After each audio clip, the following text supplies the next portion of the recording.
ये अंदर की बात समझो। जैसे जैसे दुख प्रतिकूलता होती वैसे वैसे आध्यात्मिक अनुभूतियों की तरफ आगे बढ़ता है भक्त।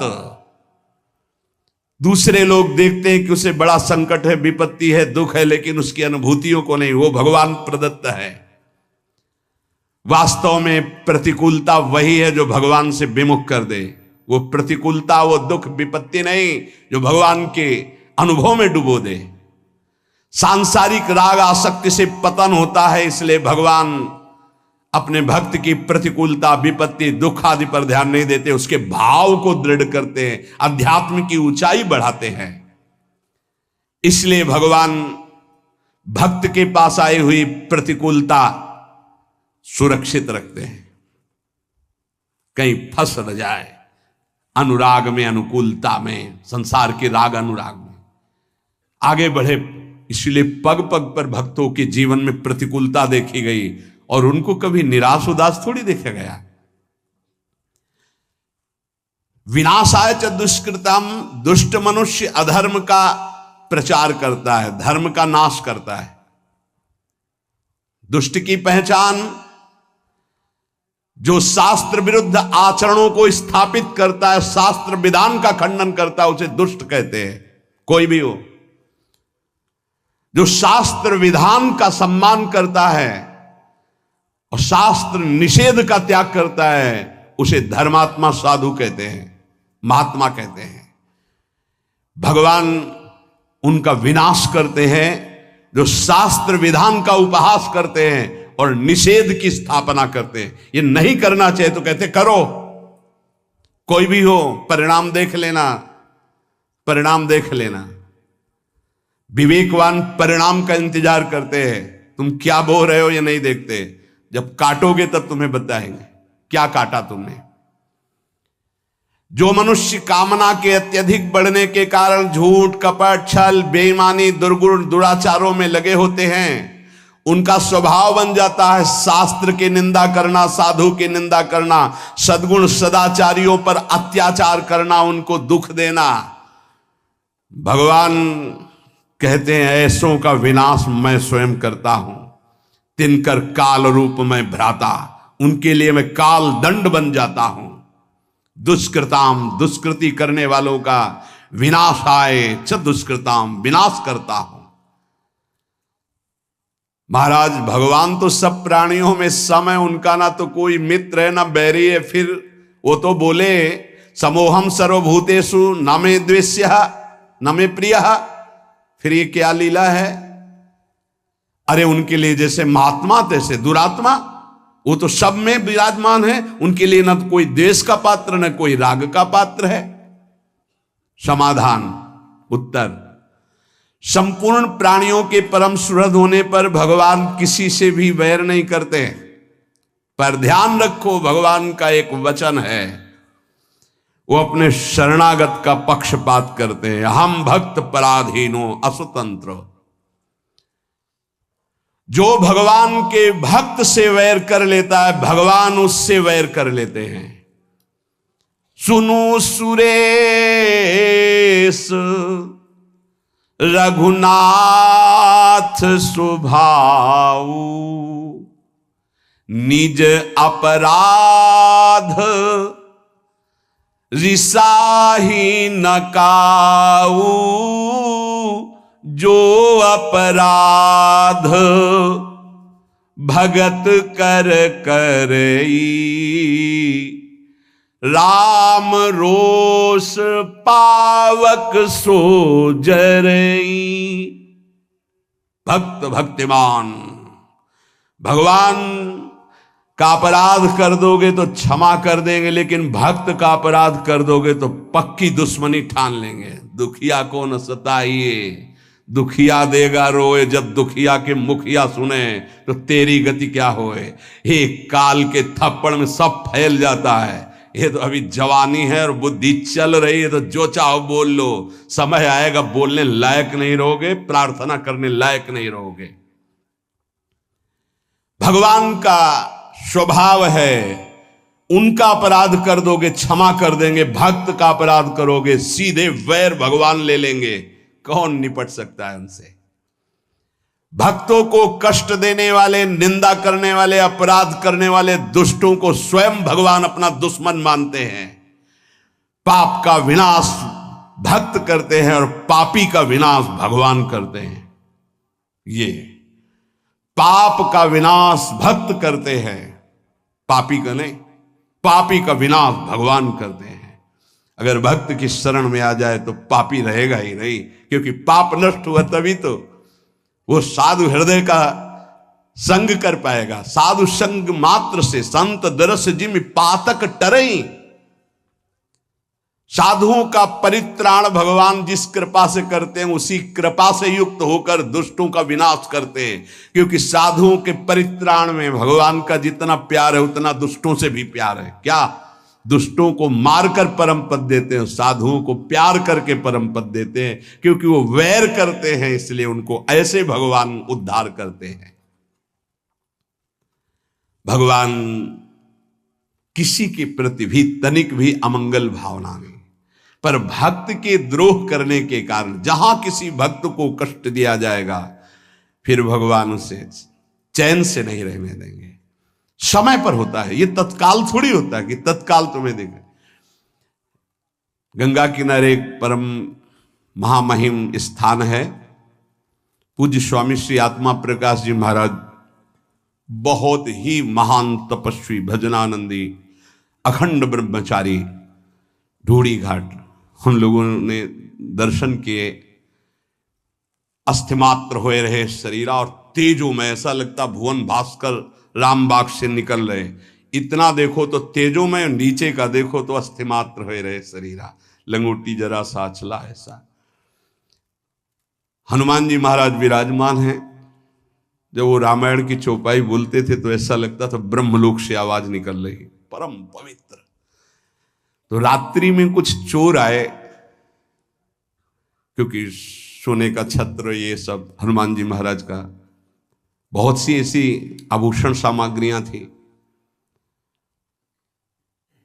स्वामी जी को पीटा डंडों से, तो अस्थि मात्र हो रहे शरीर। बड़े बड़े कानपुर के अधिकारी जन प्राण समर्पित करने वाले थे, बहुत उनका प्रभाव था। जैसे उस उनका व्यवहार गांव की भाषा थी, उरे कलेक्टर, ऐसी बात, उरे कलेक्टर, रोड बन जाएगा, करे ये वाला बन जाएगा, हाँ सरकार बन, ये बनवा दे, ऐसे गांव की बात, बिल्कुल सरल स्वभाव, नमन को टिलाई, परमहंस। सुबह जे भी पता चला स्वामी जी को, मैं पूरा का पूरा अलग अलग बड़े बड़े सब ऑफिसर लोग, स्वामी जी बस आप इशारा भर कर दो। स्वामी जी जानते थे, त्रिका लग गए थे, उनका नहीं, किसी ने नहीं मारा, नहीं मारा है, ये देखो आपको इतनी चोट लगी। बोले हमारे कर्म का फल हनुमान जी ने दिया, कोई कर्म। बोले स्वामी जी ये सब बातें बाद में हम सुनेंगे, आप थोड़ा, बोले हम जानते ही नहीं। तो जानते हो, कुछ महीने बाद उन लोगों की जो दुर्दशा हुई कि चिल्ला चिल्ला के कह रहे थे कि हमने स्वामी जी को मारा, हमने ये सामग्री लूटी, हमने अमुक जगह बेचा, स्वामी जी से कह दो मुझे क्षमा कह दें। चिल्ला चिल्ला के वो विध्वंस लीला हनुमान जी ने शुरू की, चिल्ला चिल्ला के अपने आप बोलने लगे। अगर साधु मौन हो जाए तो भगवान के हृदय में आग पैदा हो जाएगी, और वो उसको ये कृपा मनाओ कि साधु सभा में गाली दे दे, दंड दे दे तो बच जाओगे। नहीं, मालिक अगर स्वयं में दुश्मनी ले ले तो निर्वाह करना मुश्किल हो जाएगा। भगवान का बहुत करुणामय स्वभाव है, पर जब उनके लाडले भक्त को कोई सताता है तो फिर राम रोष पावक सो जरई। धर्म संस्थापनार्थाय संभवामि युगे युगे। भगवान धर्म की स्थापना, भगवान धर्म को साक्षात धर्म स्वरूप है। इसीलिए अगर चैन से रहना है, शांति प्राप्त करना है, मंगल मोद सुख प्राप्त करना, धर्म का मार्ग खोजो।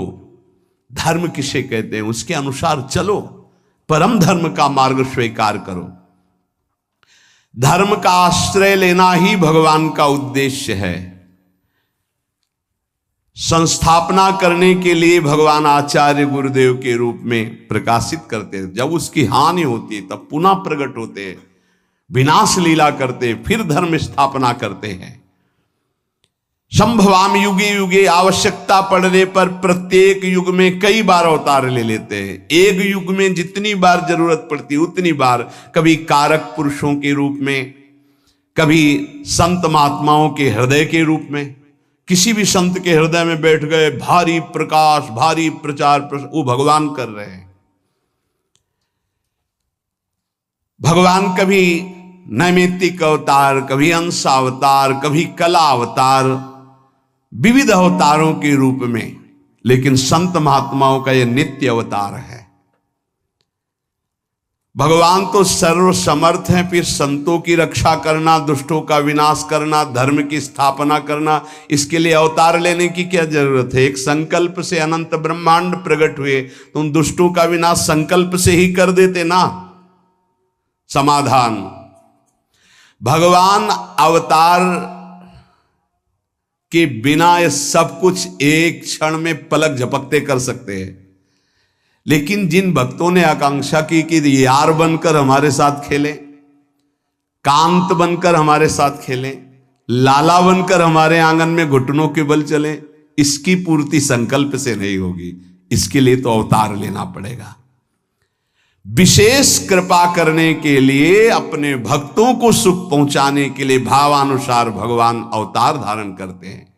अवतार काल में भगवान का दर्शन होता है, स्पर्श होता है, वार्तालाप होती है, और जो भगवान लीलाएं करते हैं उनको जो गाता है, श्रवण करता है, चिंतन करता है, उपदेश करता है, आचरण में लाता है, वो सब भगवान को प्राप्त हो जाते हैं। सदा सबका उद्धार करने के लिए भगवान का अवतार होता है, भक्तों को सुख पहुंचाने के लिए उद्धार होता है, दुष्टों को परम पद प्रदान करने के लिए भगवान का अवतार होता है। भगवान के लिए कोई कर्तव्य नहीं है, उन्हें कुछ पाना नहीं है, वो केवल अपने भक्तों के आवाहन पर अवतरित होते हैं। श्री भगवान कहते हैं, हे अर्जुन, यदा यदा हि धर्मस्य ग्लानिर्भवति भारत अभ्युत्थानमधर्मस्य तदात्मानं सृजाम्यहम्। हे भरतवंशी अर्जुन, जब जब धर्म की हानि और अधर्म की वृद्धि होती है, तब तब मैं अपने आप को साकार रूप में प्रकाशित करता हूं। वैसे मैं सर्वत्र व्याप्त हूं। यदा यदा हि धर्मस्य, धर्म की हानि और अधर्म की वृद्धि जब होती है तो भगवान को बेचैनी होने लगती है। भगवत प्रेमी, धर्मात्मा, सदाचारी, निरपराध, निर्बल, इन पर जब नास्तिक, पापी, दुराचारी, बलवान मनुष्य अत्याचार करते हैं, सद्गुण सदाचारों की एकदम धज्जियां उड़ जाती हैं, दुर्गुण दुराचार अत्यधिक सफल दिखाई देते हैं, वृद्धि को प्राप्त होते हैं, तब तब भगवान जब देखते हैं किसी संत, महात्मा, योगी, मुनि से अब कुछ नहीं संभलेगा, तब आप पधारते हैं। जब जब आवश्यकता पड़ती तब तब भगवान अवतार लेते हैं। एक युग में जितनी बार आवश्यकता और अवसर प्राप्त होता उतनी बार अवतार लेते हैं। जैसे समुद्र मंथन में भगवान ने कई अवतार धारण किए, उसी समय अजित रूप से देवताओं के साथ मिलकर समुद्र मंथन कर रहे हैं, कक्षप रूप से मंदराचल को नीचे धारण किए हुए, शास्त्राबाहु हजारों भुजाएं से ऊपर पकड़े हुए हैं, अमृत लेकर के धन्वंतरी रूप में प्रकट होते हैं। दैत्य लोग अमृत ले जाते हैं तो मोहिनी रूप धारण करके अमृत देवताओं को पिलाते हैं। एक ही लीला में कई अवतार धारण कर लिए। अधर्म की वृद्धि और धर्म का ह्रास होने का मुख्य कारण है नाशवान पदार्थों की ओर आकर्षण। जैसे केवल माता पुत्र पैदा नहीं कर सकती, पिता का संयोग अत्यंत आवश्यक है, ऐसे ही ये प्रकृति स्वयं रचना नहीं कर सकती, इसमें पिता परमात्मा की आवश्यकता, उसी के संयोग से ये संपूर्ण ब्रह्मांडों की रचना हुई है। प्रकृति और परमात्मा यही असली माता पिता हैं सबकी सृष्टि के। ये जो शरीर देख रहे हैं, जितनी रचना देख रहे हैं, ये दो से बना हुआ है, परमात्म तत्व और प्रकृति के द्वारा। हर जगह आपको दो मिलेंगे, कोई ऐसा कण नहीं जहां दोनों हो। सब जगह परमात्म तत्व व्याप्त है, कोई जगह ऐसे, मुर्दे में भी व्याप्त है। मुर्दे में वेन के शरीर को मथा तो भगवान निकल आए, पृथु भगवान का अवतार हो गया। खंबे से भगवान नरसिंह रूप में निकल आए। धन्ना जाट को भांग का सिलबट्टा दिया था, उससे भगवान प्रकट हो गए। कुत्ते से नामदेव, भूत से भगवान, कोई ऐसी जगह नहीं जो भगवान ना हो। और प्रकृति, ये जितना हमारे नेत्रों से दिखाई दे रहा, मन से सोचा जा रहा, सब प्रकृति के अंतर्गत है। गो गोचर जहां लगु मन जाई, सो सब माया जानो भाई, दो से ही बना हुआ है। बिना परमात्म तत्व के प्रकृति कुछ नहीं कर सकती। जैसे हाइलोजन है, बिजली से ही चमकेगा, इसमें चाहिए बिजली, पावर चाहिए, बिजली गई अंधेरा छा जाएगा। ऐसे प्रकृति एक यंत्र है, करण है, पर इसका कारण परमात्मा है। जितना जड़ चैतन्य सुंदर दिखाई दे रहा है, इसकी सुंदरता में श्री कृष्ण ही विराजमान है। परमात्मा और प्रकृति दोनों से ये बना हुआ है। वो अविनाशी निर्लेप और ये विनाशी परिवर्तनशील। प्रकृति का जितनी रचना है वो क्षण क्षण नाश को प्राप्त होता रहता है, बदलता रहता है। वो एक रूप कभी नहीं रह सकता प्रकृति का। और परमात्मा कभी परिवर्तनशील नहीं होता, सदैव एक रूप रहता है।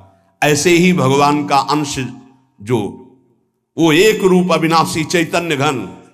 और ये शरीर सब परिवर्तनशील, ये पहले नहीं था, बाद में नहीं रहेगा, अब भी नहीं है, ये बदल रहा है एक एक क्षण। किंचन मात्र भी अपने स्वरूप में परिवर्तन नहीं, वो परमात्मा। जिसका परिवर्तन वो प्रकृति, किंचन मात्र एक रस नहीं रह सकती, परिवर्तन ही परिवर्तन। जब कोई अनित्य उत्पत्ति विनाशशील प्राकृत पदार्थों से सुख भोग की इच्छा करता है तो उससे पाप बनने लगते हैं, पतन होता है। और ऐसे जिनका हृदय पतन हो जाता है, वो भगवान और भगवान के वाक्यों को स्वीकार नहीं करते, पापात्मा पुरुष। जो पे दुष्ट हृदय सोई होई, मोरे सन्मुख आव कि सोई, पापवंत कर सहज स्वभाव, भजन मूर्ति भाव न काऊ। जहां अधर्माचरण बढ़ने लगा, पापाचरण बढ़ने लगा, कलह विद्रोह दोष व्यभिचार नाना प्रकार के बढ़ने लगे, तो फिर भगवान उसको रोकने के लिए, अगर किसी ऋषि मुनि के अंदर बैठकर काम चल जाता है तो भगवान ऐसा भी करते हैं।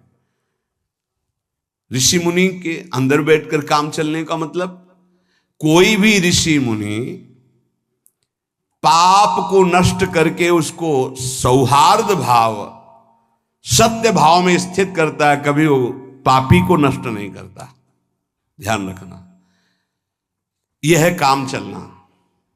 अगर परिवर्तन हुआ तो हुआ, और नहीं हुआ तो अब वहां भगवान परिवर्तन करने के लिए नहीं आते। फिर परित्राणाय साधूनाम विनाशाय च दुष्कृताम, साधु दुष्कृति का विनाश करके उसके अंदर साधुता भरता है। जब तक भगवान की महिमा कृपा अंदर रही तो वो ऐसा विस्तार करता है। जब भगवान देखते हैं अब यहां भी काम नहीं चलेगा, न मंत्र से न उपदेश से अब काम नहीं चलता हमारे साधु महात्माओं का, इनकी तपस्या बड़ी है, इनका रुद्र रूप बड़ा है, तो फिर भगवान स्वयं अवतरित होते हैं उनको साधुता देने के लिए नहीं, विनाशाय च दुष्कृताम, दुष्कृत करने वालों का विनाश करने के लिए प्रकट होते हैं। सतयुग, त्रेता युग, द्वापर युग, कलयुग, इन चारों युगों में देखा जाए तो धर्म का क्रमशः ह्रास होता चला जाता है। जब धर्म का संपूर्ण ह्रास होने लगता है किसी भी युग, भगवान अवतरित हो जाते हैं। तदात्मानम सृजाम्यहम, जब जब धर्म हानि और अधर्म वृद्धि को प्राप्त होता है तो भगवान अवतार धारण करते हैं। कई अवतारों के स्वरूप हैं कारक महापुरुषों के रूपों में, जीवन मुक्त महापुरुषों को भेज देते, जाओ संभालो, जैसे एक समय बड़े बड़े महापुरुष एक साथ प्रकट हुए, अलग अलग प्रांतों में प्रकट हुए, संभाल रहे हैं हर जगह अपने अपने सीमा में भक्ति का प्रकाश करके अधर्मियों की वृत्तियों का परिवर्तन कर रहे हैं। जब ऐसा भी होता है कि कारक पुरुषों से काम नहीं चलेगा, भगवान फिर स्वयं अवतरित होते हैं।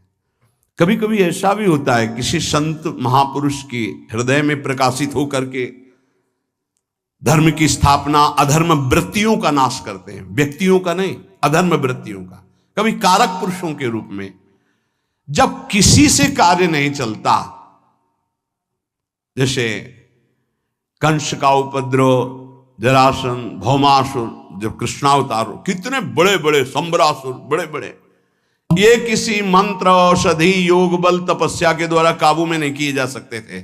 शिशुपाल, दंतवक, बड़े बड़े कृष्णावतार में, रामावतार में भी। तब सब ऋषि मुनि देवता, भगवान ब्रह्मा पृथ्वी गौ का रूप धारण करके प्रभु को पुकारते हैं कि अब मेरे बस की बात नहीं रह गई। तब भगवान तदात्मानम सृजाम्य हम, प्राणी मात्र का परम मंगल करने के लिए, धर्म की स्थापना के लिए भगवान अपने को प्रकाशित करते हैं सर्वत्र भय प्रकट कृपाला दीन दया, वो प्रकट हो गए। परित्राणाय साधूनाम विनाशाय च दुष्कृताम धर्म संस्थापनार्थाय संभवामि युगे युगे। साधुओं की रक्षा, भक्तों की रक्षा करने के लिए, पाप कर्म करने वालों का, अधर्म आचरण करने वालों का विनाश करने के लिए और धर्म की भली भांति स्थापना करने के लिए मैं युग युग में प्रकट हुआ करता हूं।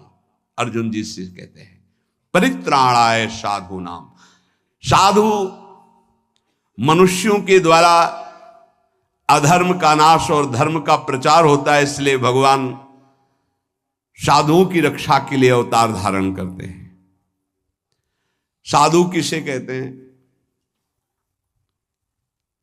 जो सदैव दूसरों का हित करने का स्वभाव रखता है, जो स्वयं बड़े से बड़े कष्ट को सहकर दूसरों का मंगल करता है, जो सदैव भगवान के नाम रूप गुण प्रभाव लीला में निरंतर डूबा रहता है और दूसरों को प्रेम पूर्वक नाम स्मरण, नाम कीर्तन, भगवत लीला आदि में लगाता है, ऐसे भगवान के भाव में डूबे हुए आश्रित जनों को साधु नाम पद कहा गया है। जिसका एकमात्र परमात्मा ही है उसे साधु कहते हैं। जिसका एकमात्र परमात्मा प्राप्ति उद्देश्य है उसे भी साधु कहते हैं। जिसका नाशवान संसार के भोगों का उद्देश्य है उसे ही असाधु कहते हैं। असत परिवर्तनशील वस्तुओं में जिसकी कामनाएं बढ़ चुकी हैं, ज्यों ज्यों कामनाएं भोगी जाती त्यों त्यों असाधुता बढ़ती चली जाती है और साधुता क्षीण होती जाती है। साधुता लुप्त हो जाने पर अधर्माचरण बुरा नहीं लगता। ध्यान रखना, जिसका पवित्र हृदय थोड़ी भी गलती करेगा तो जलेगा, और वही जब गलती पे गलती करता जाएगा तो फिर उसकी जलन खत्म हो जाएगी। साधक को महसूस होता है मेरे से गलती हो गई, वो जलता है, रोता है, और जब भयंकर पापाचरण होने लगता है तो उसे गर्व होने लगता है कि मैं ऐसा भोगता करता हूं। उसको कोई गिलानी नहीं होती।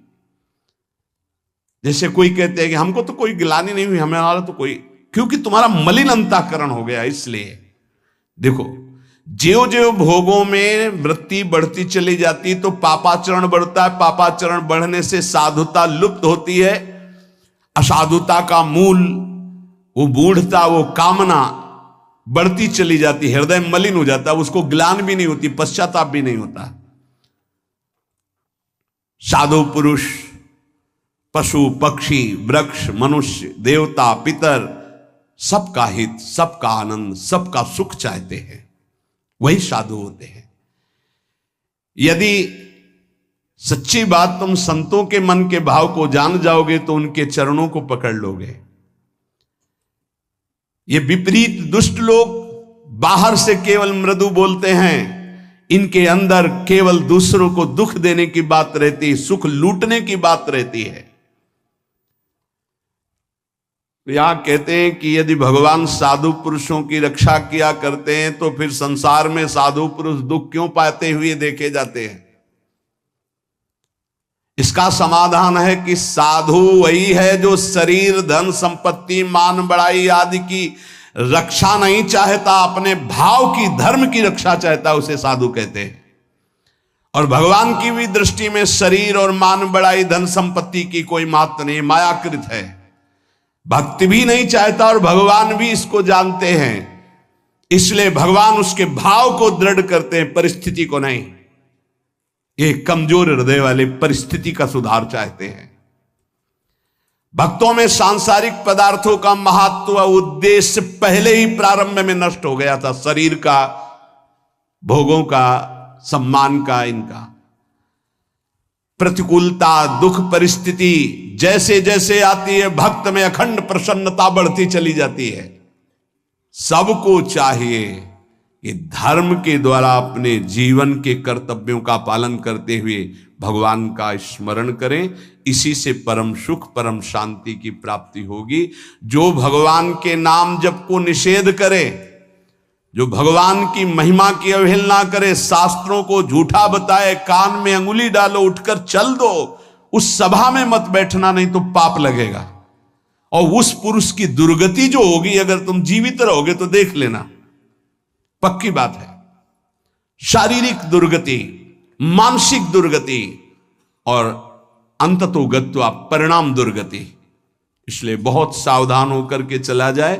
निरंतर भगवान का नाम, गुण रूप लीला धाम का आश्रय और आचरण हमारे धर्म शास्त्रों के अनुसार होना चाहिए, तभी जीवन मंगलमय हो जाएगा। अभी अवसर है, निकल चलो, आगे आपको अवसर भी नहीं मिलेगा। बुद्धि ही इतनी पवित्र हो जाएगी कि भगवत प्राप्ति की चाह ही नहीं रह जाएगी।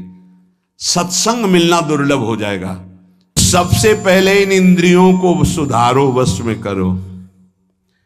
ये ज्ञान विज्ञान का नाश करने वाले महापापी काम को अवश्य बलपूर्वक मार डाल। भगवान आदेश का ज्ञान विज्ञान नाशनम पाप मानम प्रजयहीनम।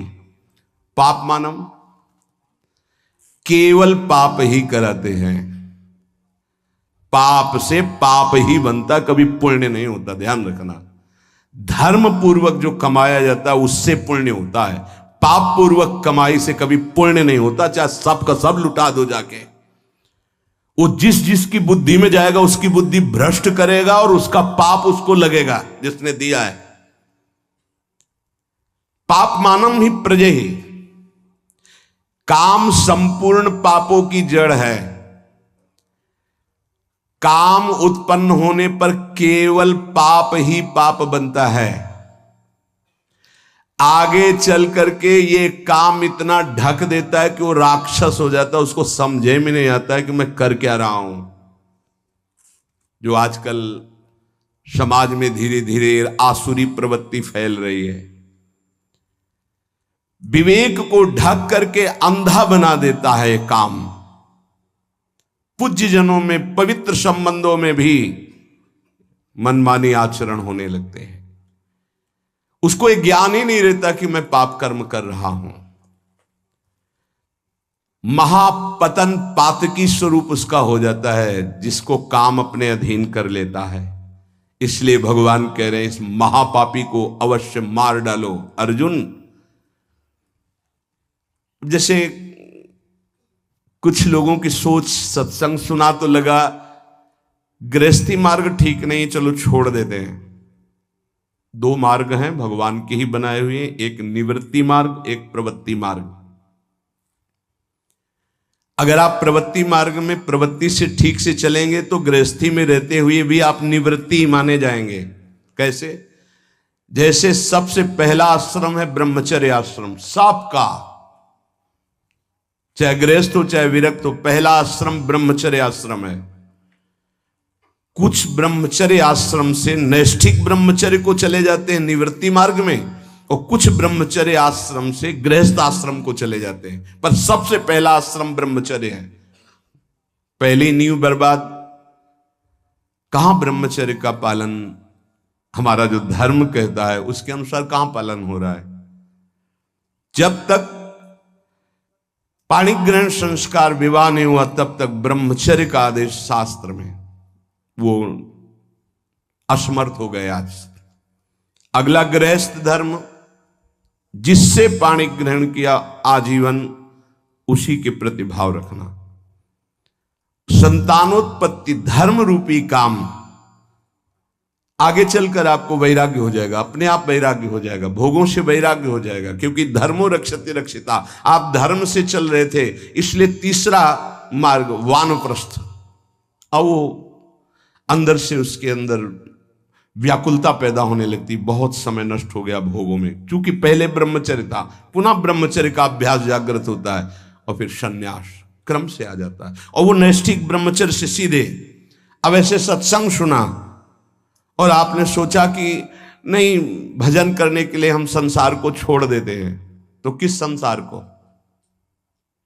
बहुत ध्यान देने का विषय, किस संसार को? बोले इसको नहीं, इसको नहीं, इस संसार को। अगर इसका राग लेके भाग के जाओगे तो किसी भी गुफा में जाओ, काम वहां भी तुम्हें अपवित्र कर देगा, वहां भी तुम्हें नष्ट कर देगा, क्योंकि तुम्हारे अहम में बैठा हुआ है, किसी घर दुकान मकान में नहीं बैठा हुआ है, वो तुम्हारे अंदर अहम में बैठा हुआ। अहम में बैठे हुए काम का त्याग, घर में रहता हुआ वो सन्यास निवृत्ति मार्ग का पथिक हो जाएगा।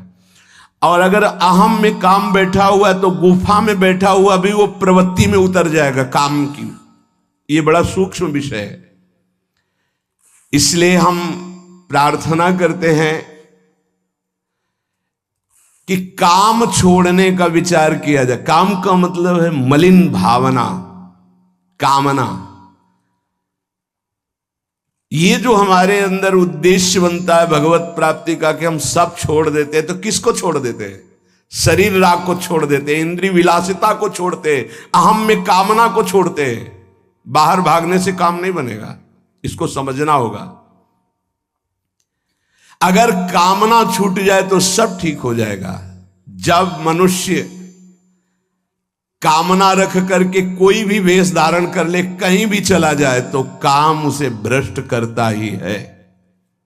चाहे गुफा में बैठ जाओ, जंगल में चले जाओ, कहीं भी चले जाओ, मनुष्य के अंदर जब तक अहम में कामना रहेगी, जन्म मरण बंधन में पड़ा रहेगा। चाहे जहां भाग के जाए, चाहे जिस भेष को धारण कर ले, वो अंदर बना रहेगा।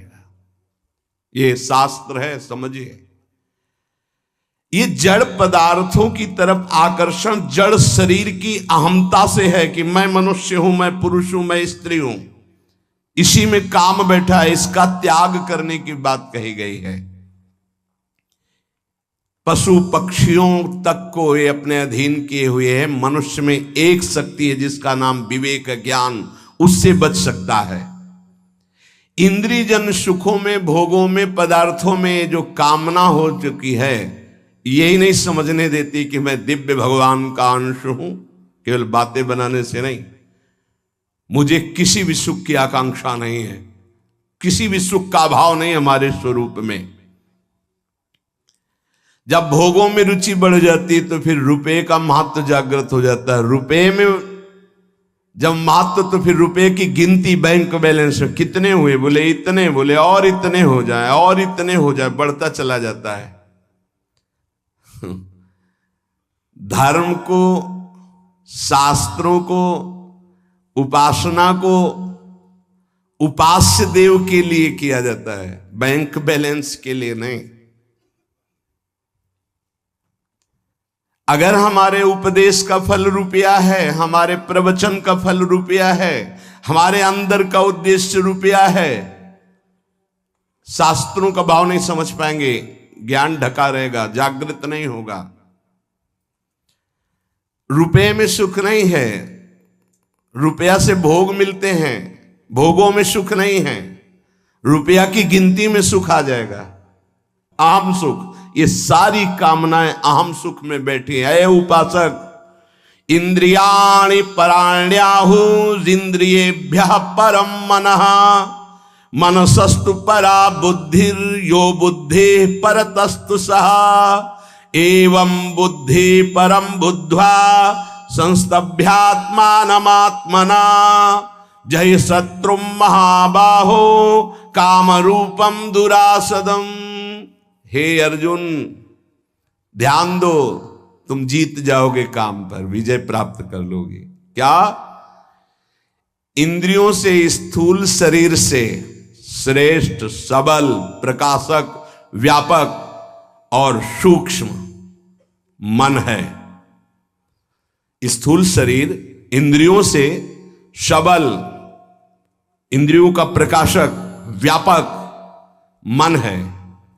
मन से भी पर, बलवान, निर्णायक, प्रकाशक बुद्धि है।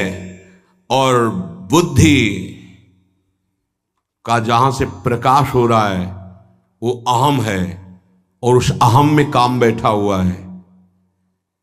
दुश्मन का पता चल जाए तो मारने में देर नहीं लगती। अहम में काम बैठा हुआ है, और उस अहम को जो प्रकाश मिल रहा है वो तेरे से मिल रहा है। अहम को जो बल मिल रहा है वो तेरे से मिल रहा है। तू ऐसा जान करके अपने आप को इस काम के वश में ना होने दे, और अपने बल से इस काम रूपी दुर्जय शत्रु को मार डाल। व्याख्या: इंद्रियाणि पराण्यहु, ये जो आप ढांचा देख रहे हैं स्थूल शरीर, इसमें जो कर्मेंद्रियां हैं, जो ज्ञानेंद्रियां हैं, जिनसे कर्म होता है, जिनसे विषयों का ज्ञान होता है, ये बहुत बलवान इंद्रियां हैं। अपने स्वरूप में आ जाए तो अज्ञानी पुरुष से कुछ भी करवा लें। ये बहुत बलवान है। ये प्रवचन से नहीं रुकती, ध्यान रखना। प्रवचन देने और सुनने से नहीं रुकती हैं, ये भजन से रुकती है। जितना भजन करोगे उतने ही आप इंद्रियों पर शासन कर पाओगे, नहीं तो बातचीत केवल रहेगी। मुख्य बात हमारी समझ लीजिए, अनुभव की बात कहता हूं, जीवन भर की बात कहता हूं, संतों की बात कहता हूं, शास्त्रों की बात।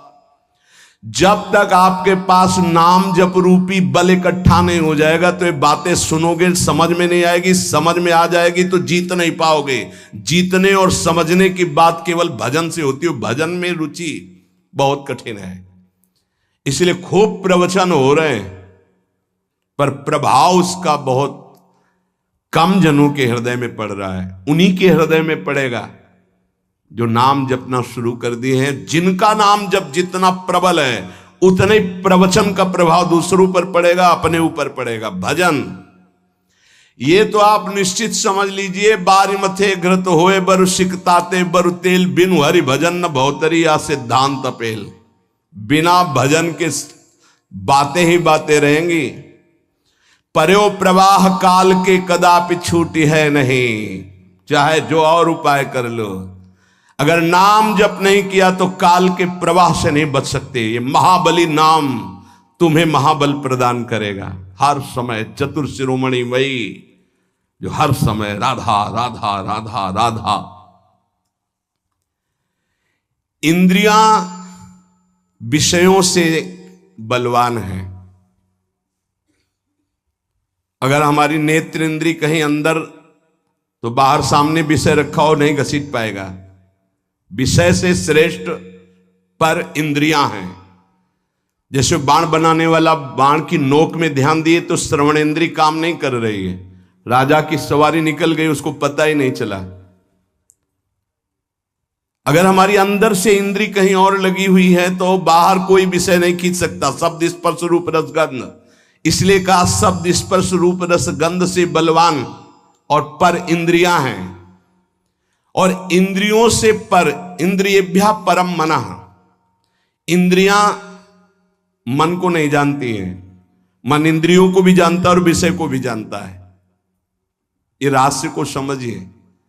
अभी सब उल्टा है। विषय ने इंद्री को खींच लिया, इंद्री ने मन को खींच लिया, मन ने बुद्धि को अधीन कर लिया और बुद्धि के अधीन हम हो गए। जैसा निर्णय होता है हम भटकते चले जा रहे हैं, यद्यपि बहुत बलवान हैं। भगवान कह रहे तुम समझो अर्जुन, विषय में इतनी ताकत नहीं जितनी ताकत इंद्रियों में है। प्रबल है इंद्रियां, बलवान है। इंद्रियों में इतनी ताकत नहीं जितनी ताकत मन में है। इंद्रियभ्या परम मनः, इंद्रियां मन को नहीं जानती, मन सभी इंद्रियों को जानता है और विषयों को भी जानता है। इंद्रियों में इतनी सामर्थ्य नहीं जितनी मन में है। कैसे? जैसे श्रवण इंद्री, ये देख नहीं सकती, ये चख नहीं सकती, ये स्पर्श सुख नहीं बता सकती, यहां से गंध सुख नहीं, केवल शब्द सुन सकती। शब्द, एक इंद्री एक शब्द। और मन हर इंद्रियों से देख सकता है, सुन सकता है, सूंघ सकता है, सब कुछ कर सकता है। वो इंद्रियों का बलवान स्वामी है।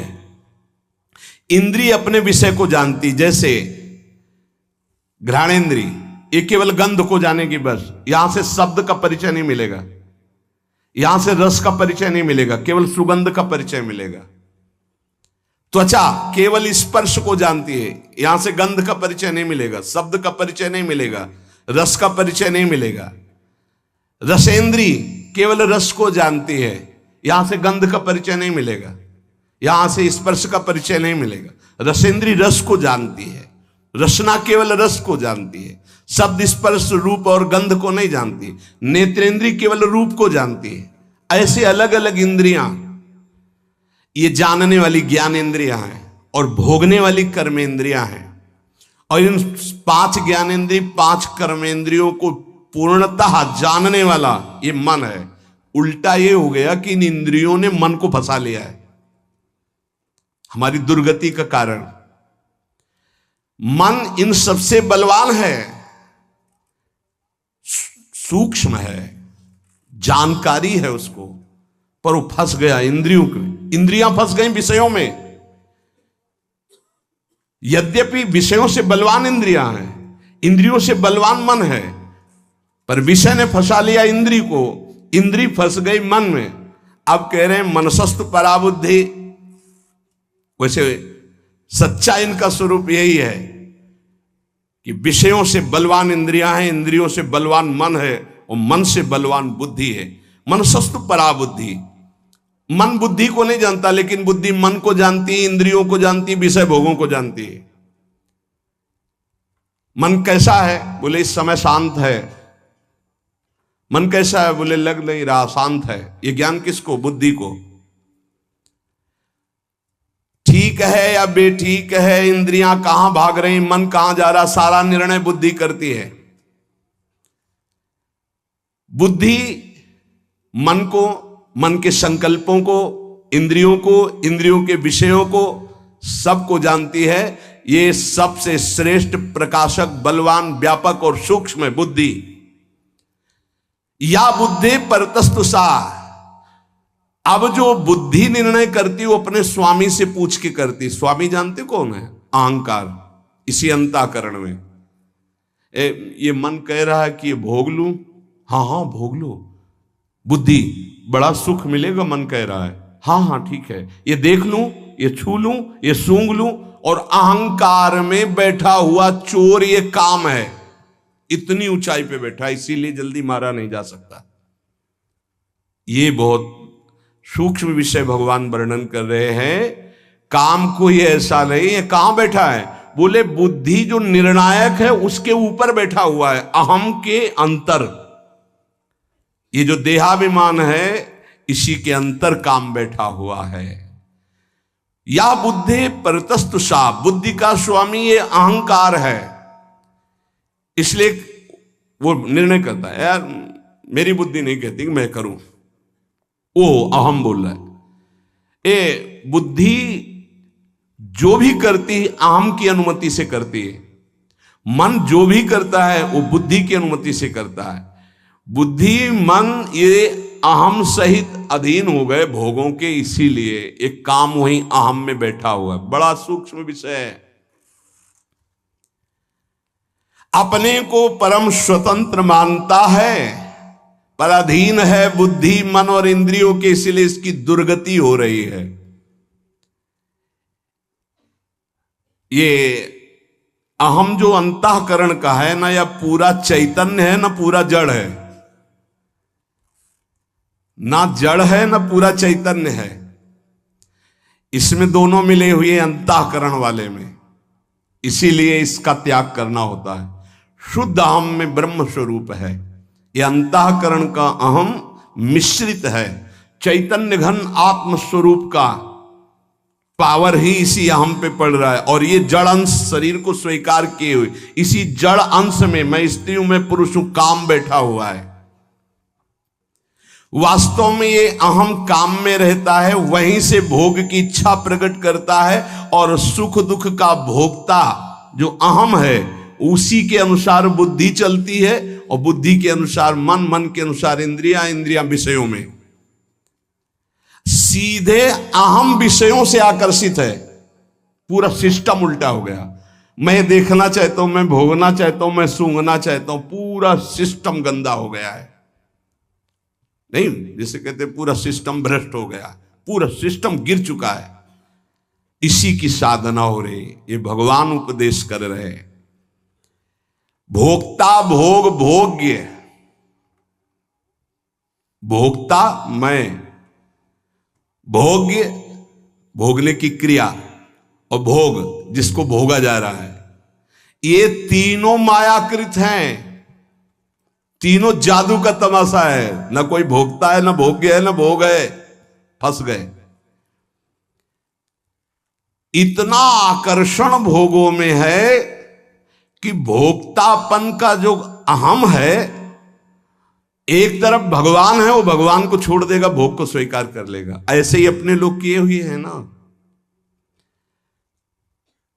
ये तीनों सिद्ध समझो, भोक्ता, भोग्य और भोग, माया की सिद्धि है ये। शुद्ध चैतन्य जो मैं है उसको ये आकर्षित नहीं कर सकते। ये जड़ अहम शरीर का जो है, इसी से हमारी दुर्गति हो रही, इसी का परिवर्तन, इसी अहम को गुरु चरणों में समर्पित किया जाता है।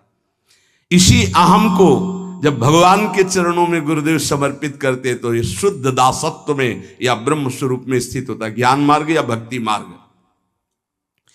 ये जो चैतन्य से अहम प्रकाशित हो रहा है अंतःकरण का, ये सबका आश्रय, सबका आधार, सबका कारण, प्रेरक, श्रेष्ठ, बलवान, प्रकाशक, व्यापक, सूक्ष्म, ये है। जीव किसे कहा गया जानते हो? इसी अहम को स्वीकार करने के कारण। नहीं है क्या? सबका आश्रय कौन है? वही एक तत्व जिसे परमात्मा, भगवान, ईश्वर, सबका आश्रय, सबका आधार, सबका कारण, सबका प्रेरक, सबसे श्रेष्ठ, सबसे बलवान, सबका प्रकाशक, सबका व्यापक, सबसे सूक्ष्म। फंस कहां गया? इस अंतःकरण आम धर्म में, देहाभिमान में। बस इसे ही मुक्त करना है साधना। जो प्रकृति का अंश है, शरीर, अंतःकरण, स्वभाव, इसको जो अहम ने स्वीकार कर लिया, ये जड़ अहंकार के कारण ही चैतन्य घन परमात्म स्वरूप को जीव कहा गया। चैतन्य में कभी विकृति नहीं होती, उसमें कोई विकृति नहीं है, पर भ्रम से देहाभिमान होने के कारण वो इस दुर्दशा को, ना जन्मने वाला ना मरने वाला भी जन्म मरण को प्राप्त हो गया। ये भ्रम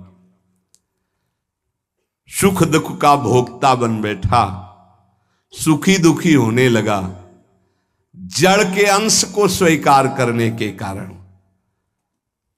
कहा जाता है नैनम छिन्नन्ति शस्त्राणि नैनम दहाति पावका न चैनम क्लेदयन्त्यापो न शोष्यति मारुता। ये शुद्ध स्वरूप अपना है। अपने स्वरूप को भूल करके इस अंतःकरण अहम धर्म से युक्त हो जाने के कारण मैं भोक्ता, मैं करता, मैं सुखी, मैं दुखी, अब मरना भी है, जन्मना भी है, ये चलता रहेगा। इसी को मिटाने के लिए मुझे मानव जन्म और सत्संग मिला है। इस जड़ चैतन्य का तदात्म आकर्षण हो गया है, कभी हो नहीं सकता पर हो गया, यही माया है। श्री भगवान कह रहे हैं मारो इसको, ये समझकर कि तुम्हारे बल से बलवान होकर के ये अंतःकरण का अहम बुद्धि के प्रलोभन में आकर के कि ये सुख है, भोगो, भोगने में सुख है, धन कमा लो, एकत्रित कर लो, इसमें सुख है, और मन उनका संकल्प करता है, इंद्रियां उनको भोगती, इसको मैं स्वीकार करता हूं, इसी से मेरी दुर्गति हो गई। हे अर्जुन, इंद्रियों से परे मन, मन से परे बुद्धि, बुद्धि से परे अहम, अहम तेरे से प्रकाशित हो रहा है। ये तेरा स्वरूप नहीं, अंतःकरण का अहम। मार डाल इस अहम में बैठे हुए काम रूपी शत्रु को। संस्तभ्यात्मान मात्मना, काम को मारने का उपाय भगवान बता रहे हैं। जब तक आप अपने को भगवद अंश स्वरूप नहीं मानेंगे तब तक काम से रहित नहीं हो सकते। अब अपने को भगवत स्वरूप मानने के लिए भगवान कह रहे उद्धरे दात्मनात्मानम, अपने आप से अपना उद्धार कीजिए। एनात्मयुवात्मना जितो, अपने आप से अपने आप को जीत लीजिए। अब ये बड़ा कठिन है, समझे? इतनी देर हुआ, कुछ समझ में आया, पकड़ में आया? अभी जब चलोगे तो वही आएगा कि मैं शरीर हूं, वही फिर चिंतन चलने लगेगा। प्रभु से, अब सहज भाव में आ जाओ।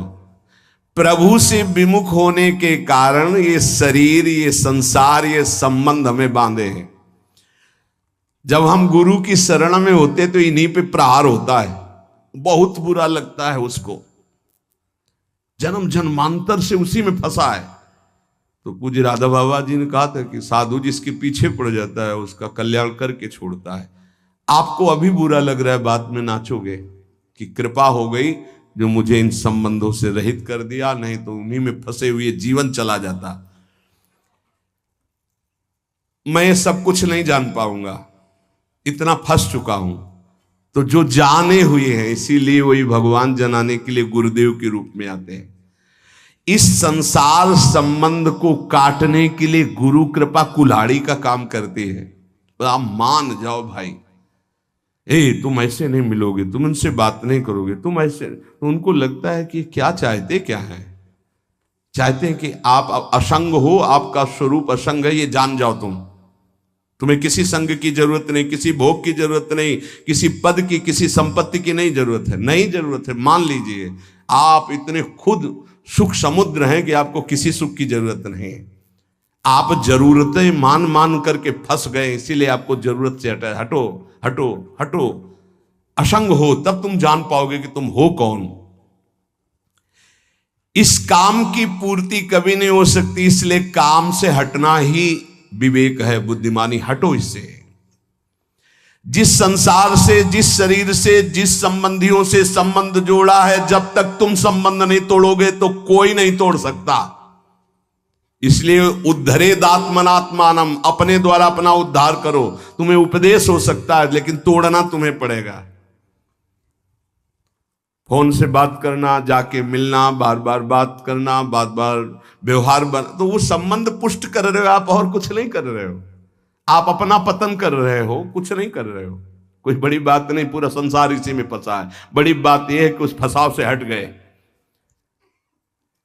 देखो, दो मार्ग हैं, बार बार समझ लीजिए, निवृत्ति और प्रवृत्ति। प्रवृत्ति मार्ग में माता पिता को भगवान समझ करके खूब मेहनत करो और कमाओ और सबकी सेवा करो। और निवृत्ति मार्ग में कदम रख दिया तो लौट कर पीछे नहीं देखा जाता, कौन माँ, कौन पिता, कौन भाई, कौन परिवार, कुछ नहीं।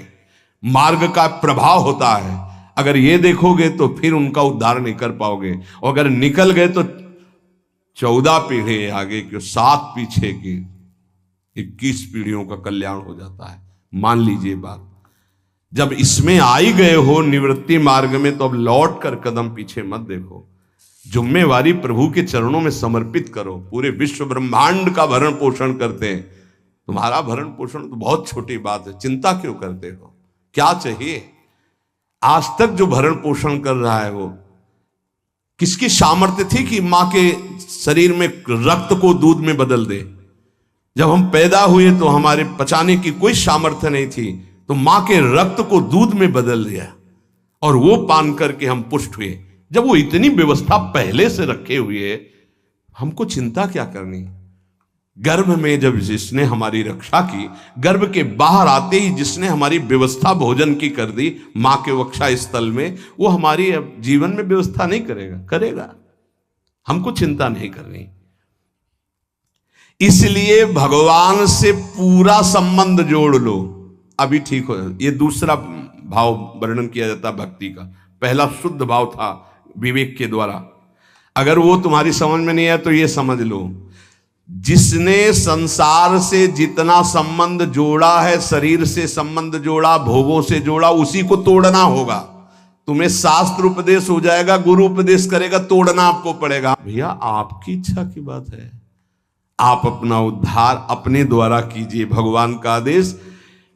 इसलिए आपको ही सारे संबंध छोड़कर भगवान से संबंध जोड़ने पड़ेंगे। जोड़ने क्या है, उन्हीं के हैं, मान लीजिए। तोड़ना तुम्हें पड़ेगा, तोड़ना पड़ेगा। नाता एक राम जी से, दूजा नाता तोड़ दे, तोड़ना पड़ेगा। दुरादपाश स्वजनान, अगर गृहस्थी में हो तो अंदर से भगवत भाव करो, विरक्ति में हो तो भगवत भाव करते हुए दूरी बना के रहो। दोनों मार्गों का अलग अलग है। आपको प्रभु से संबंध जोड़ना पड़ेगा। वो तो संबंध माने हुए ममैवांशो, तू मेरा अंश है, लेकिन तुम कहां हो शरीर में, संसार के संबंधों में। इसीलिए तुम काम विजयी नहीं हो पा रहे। अपने द्वारा अपने आप को वश में करो, तुम्हें किसी सुख की जरूरत नहीं। तुम्हारे सुख को नष्ट करने वाली हर चेष्टा होगी। अगर इन चेष्टाओं से सुख ले रहे हो तो बंधोगे, सुख है नहीं। और अगर इन चेष्टाओं को बंद कर दोगे तो तुम्हें अपना स्रोत सुख का पता चल जाएगा। चेतन अमल सहज सुख राशि। जय शत्रु महाबाहो काम रूपम दुराशदम। हे महाबाहो, तुम मार सकते हो, भगवान के शरणागत हो, इसको मार सकते हो। उठो, मारो इसको। कैसे मारो? सारा संबंध श्री भगवान से, पूरा भार श्री भगवान को, हर क्षण उनका स्मरण और कर्तव्य का पालन। और जहां तुम्हें लग रहा है कि मैं नहीं जीत पा रहा हूं, वहां पुकारो, बल मिल जाएगा, जीत जाओगे। टूटो मत। ये सुविधा माया इसलिए दे रही है आपको कि आप आगे मत बढ़ पाओ, भगवान को प्राप्त न कर पाओ। ठुकराओ इस सुविधा को।